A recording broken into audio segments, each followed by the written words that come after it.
Santo Gregorius Agung, Paus dan Pujangga Gereja. Gregorius lahir di Roma pada 540.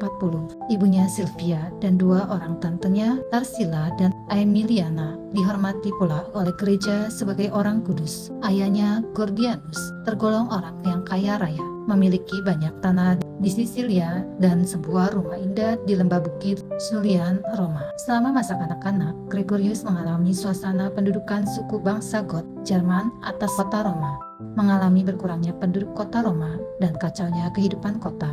Meskipun demikian, Gregorius menerima suatu pendidikan yang memadai. Ia pandai sekali dalam mengerjakan tata bahasa, retorika, dan dialektika. Karena posisinya di antara keluarga aristokrat yang menonjol, Gregorius dengan mudah terlibat dalam kehidupan umum kemasyarakatan dan memimpin sejumlah kecil kantor.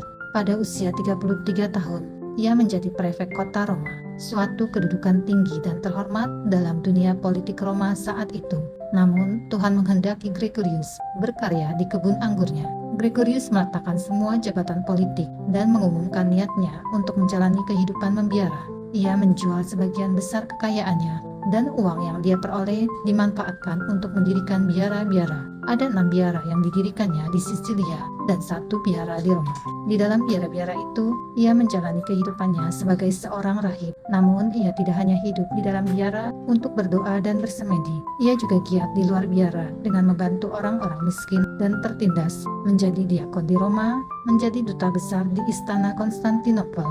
Pada 586, ia dipilih menjadi abbas di biara Santo Andreas di Roma. Di sana ia berjuang membebaskan para budak belian yang dijual di pasar-pasar kota Roma. Pada 590, dia diangkat menjadi paus. Dengan menjadi paus, ia bisa dengan penuh wibawa melaksanakan cita-citanya membebaskan kaum miskin dan lemah, terutama budak-budak dari Inggris. Ia mengutus Santo Agustinus ke Inggris bersama 40 biarawan lain untuk mewartakan Injil di sana. Gregorius adalah paus pertama yang secara resmi mengumumkan dirinya sebagai kepala gereja Katolik sedunia.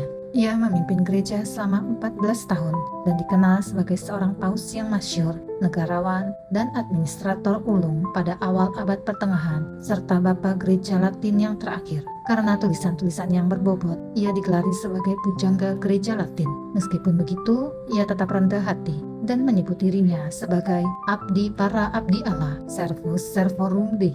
Julukan ini tetap dipakai hingga sekarang untuk jabatan paus di Roma. Setelah memimpin gereja Kristus selama 14 tahun, Gregorius meninggal dunia pada 604. Pestanya dirayakan juga pada tanggal 12 Maret.